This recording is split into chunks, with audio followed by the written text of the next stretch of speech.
What condition is California in from a high level perspective?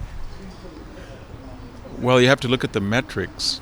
Um, it's rated by Forbes magazine to have the 49th ranking in terms of infrastructure, 46th in terms of school test scores at the 8th grade level, second highest kilowatt charges in the country, sixth highest gasoline taxes.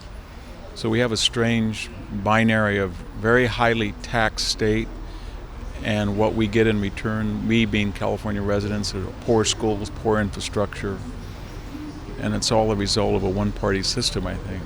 We don't have an opposition party to keep the majority Democratic legislator and governor honest, intellectually honest, and that's another story why we have a one-party system. But we do, and there's nothing in the immediate future that suggests, at least to me, that we're going to have a viable two-party system that we did in the 1970s and 80s. Do you feel? Well, we have about $79 billion in unfunded liabilities. Some people say it's much larger if you count all of the pension obligations. And we just increased income taxes on the top levels to 13.2 or 3, and we're running already a projected $1.5 billion annual shortfall. So the more we tax and the more record revenues we have, the more we find ourselves in annual deficits, because we've made enormous shifts in the priorities, maybe by needs, but we used to spend about a third of the budget on infrastructure. Now it's about 7%.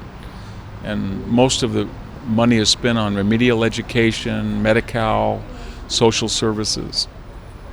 So, I mean, it's a very strange state. We have the highest number of billionaires in the country, and we have 22% of the population lives below the poverty level. Geographically, California is it's about 70% red counties, but those red counties only account for a third of the population.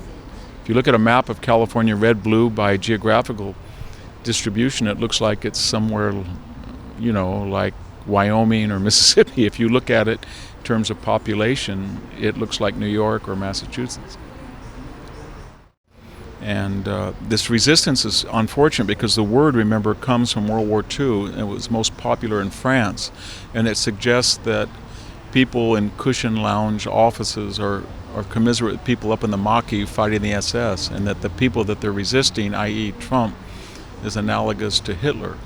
So the whole premise is kind of obscene, to tell you the truth, that there is such a thing that would call themselves resistance. I know that if Obama was inaugurated in 2017 and 60 House members on the Republican side boycotted the inauguration, or a conservative actor said he wanted to blow up the White House, or we had decapitation or assassination chic as if they've done in the case of the Republican, there'd be a national riot.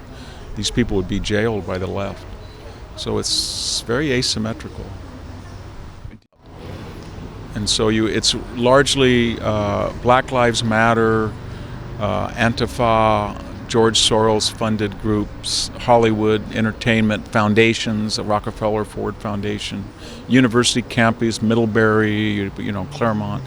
So it's an elite, it's largely an elite, but you don't get the impression that there's a lot of grassroots working class people behind it. And if you notice in the store, table grapes are not 99 cents a pound anymore, they're $2.99, and so they made up the difference. But what's happened in California is that we used to have 100,000 acres of almonds. We now have 1.2 million, and that's not because everybody loves almonds, it's because it's a mechanized crop. So crops that were said that could never be mechanized, like raisin production, is almost 50% mechanized now. 50% of the acreage is mechanized. So what's happening is farmers are either mechanizing crops that they can, and if they find out that they can't mechanize it, then they're pulling it out and planting crops that can be mechanized. And the crops that remain, such as plums, peaches, nectarines, oranges, table grapes, if you look at the actual acreage, it's much diminished, so that there's more labor for those crops if you're willing to pay for it, and the consumer pays on the other end. So take a look at prices for soft fruit of any sort, and you'll see that it's about doubled. And that reflects the fact that farm labor wages have about doubled. So while there are fewer people here illegally from Mexico, I think it's kind of good because second generation Mexican American people and people of all backgrounds and green card holders are now in demand. At Cal State Fresno, labor contractors are going in and recruiting high school incoming freshmen and college students to work in the fields in the summer. The way I used to do it, we all did in the 70s. I don't think that's an unfortunate event. And then the employer, whether it's in the hospitality industry or meat packing or farming or landscaping, the idea you're going to take somebody from Oaxaca and pay him minimum wage, and then when he becomes ill or has education problems or law enforcement, you're going to dump him on social services, or when he gets old, you'll recycle and get somebody new. I think that's over with for now, at least, and it's been a good thing.